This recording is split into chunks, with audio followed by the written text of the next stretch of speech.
Hi, this is Brian. Welcome back to Philosopher's Notes TV. Today, another great book, The Slight Edge by Jeff Olson. The Slight Edge, subtitle, Turning Simple Disciplines into Massive Success and Happiness, which is what this book is all about. The Slight Edge is turning simple disciplines, simple daily disciplines that, as Jeff says, are so easy to do and they're so easy not to do. But if you do them consistently over time and you let that compound, the results are massive. It's little things like, are you going to work out today? Or are you going to eat well today? Are you going to say you appreciate and love your spouse or children or colleagues or whatever? Those little tiny choices, any one of which isn't going to dramatically affect your life. It's not even going to affect it at all. You won't really notice if you skip a day of working out. I notice it when I skip 2 or 3, my mind's not as clear. But you're not going to, one workout, or one meal, not a big deal. One rough day at the office or with your partner, not a big deal.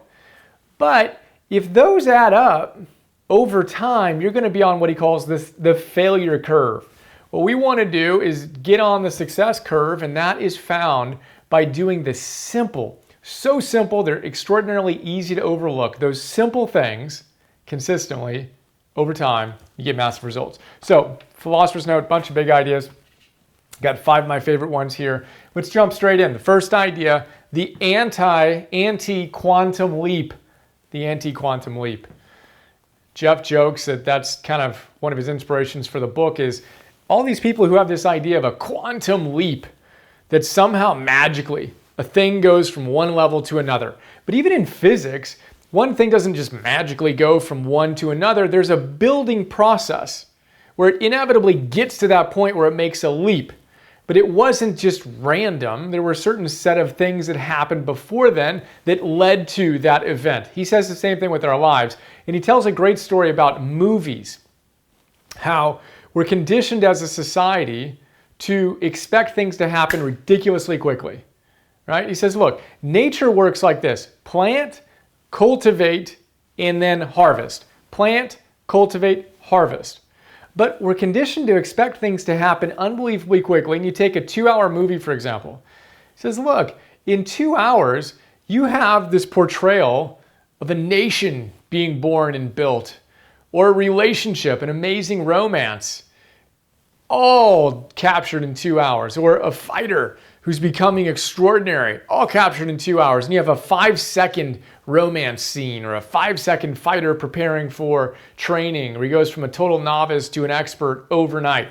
He says that's insane. And we're conditioned to think that you can do anything great in a 2-hour period, which is just absurd. And George Leonard says the same thing. George Leonard says, we need to learn to love the plateaus. If we want to be masters, we have to learn to love the plateaus, the boring stuff. And he says, you have these climaxes, right? Just awesome growth periods. And then you have a plateau where it's boring and you don't grow a lot at all. Then you have another little spurt, and then you get another long plateau and another spurt, and then you go like that. And he says, look, most of life is a plateau. We need to learn to love the plateau. But what happens in most of media is a constant climax. It's just constantly going up to insane rates. And you take like a 30-second beer commercial or whatever. The guys are working, or the guys and gals or whatever, are working for a split second. Then they rip off their suits and on a beach and everyone's hot, drinking beers, playing volleyball. It's one big climax after another. They all live in amazing houses and they have these amazing bodies, and all they're doing is drinking all the time. They're not showing the actual plateau, the daily simple disciplines that it took in order to get any level of mastery so you can enjoy whatever level of success you want to see in your life. That is huge. AntiQuantum Leap. Learn to love the plateau. That's the essence of this slight edge and of mastery. Second big idea here is how's your axe? How's your axe? He quotes the quote that is attributed to Abraham Lincoln, who apparently said if he had 6 hours to chop down a tree, he would spend 4 of those hours sharpening his axe. Only 2 hours actually chopping down the tree. So if Abe Lincoln had 6 hours to chop down a tree, 4 spent on preparing the axe, so it was really ready to go, and 2 spent on actually doing the work. Jeff tells us, you are the axe. You need to sharpen yourself by investing the energy in making yourself a better human being. He gives us a bunch of different domains that we can master in our lives. And this is the essence of Stephen Covey's 7th habit. So Stephen Covey's 7 habits of highly effective people. The 7th habit is sharpen the saw. He uses the saw instead of an axe, but the same basic idea. And he tells the story that you've probably heard, but it's worth repeating, which is a guy goes up to someone else in the forest and this guy's sawing down a tree. And this individual says to the other one who's sawing, "Hey, dude, I think your blade is dull. You may want to slow down and sharpen that blade. It'd be a lot easier for you if you just took a little bit of time and sharpened it, because I'm pretty sure it's dull and you're having to work harder than you would if you had a sharp blade." And the guy who's sawing says, "What are you talking about, man? I don't have time to slow down. I can't do that. I've got too much going on." It's insane. Anybody who says they don't have enough time to exercise or eat well or rest and get a proper night of sleep or do any of the other things involved in sharpening our axe has just proven that they need to do it more than almost anyone else. Robin Sharma tells a story about someone who's driving long distance trip and they're going so fast and they're so committed to getting to their destination as quickly as they can, they don't have time to stop for gas. But guess what? Whether you have time to stop for gas or not, you're going to need to stop. And you're going to need to get gas, unless you've got a super long distance thing. But if you go far enough, you're going to need to get some gas or some electricity to power your car for another part of that trip. We need to think about that. And you're going to get stopped. If you're not getting stopped for the plug-in, for your electric car, for the gas, for your normal car, you're going to get sick. That's the metaphorical equivalent of you just falling apart. You've got to slow down and take care of yourself. And again, if you're telling yourself you don't have enough time, that's the perfect indication. You need to create the time. Create your stop doing list, remove some things from your calendar, and figure out what daily disciplines you're going to engage in to give yourself a slight edge. That's the second big idea. Third big idea, course correction. He tells a great story about the Apollo mission to the moon. Apparently it was about 250,000 mile trip, right? Now, in that trip, they were actually off course, slightly off course for 97% of the time or something like that. So out of those 250,000 miles they were traveling to the moon, they were only actually on course, perfectly on course for about 7,500 of those 250,000 miles. They were constantly course correcting. They had a clear destination and then they were adjusting and getting back on track. He says, look, do you think you're going to have a better rate of success than the Apollo mission? Probably not. And if that's the case, you need to prepare yourself to be off course and make that okay. Be okay with making mistakes. And he says, if you followed the same math and you were off course for something like 97% of the time, in a 365-day year, you're only going to be perfectly on course about 10 days. In other words, most of the time you're going to be correcting your course. No big deal. We don't need to sweat about it. You're off course, fine. Get back on course. Re-engage in your daily disciplines. Have a burning desire to hit a certain goal. In faith you can hit it. And then get back on course. That's our third big idea. The fourth big idea is a big one.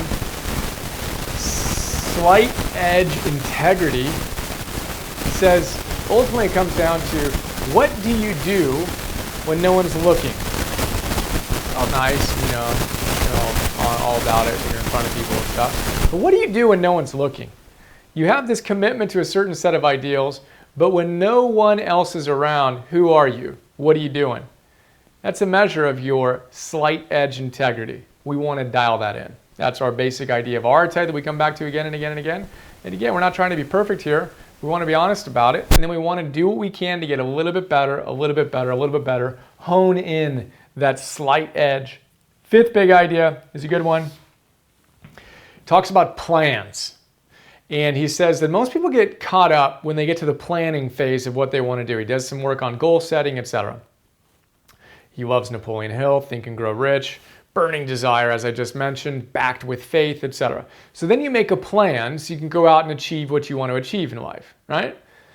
He says most people get stuck because they want a perfect plan. They want a plan that will take them from the starting line all the way to the finish line, and they want it to be perfect, absolutely flawless.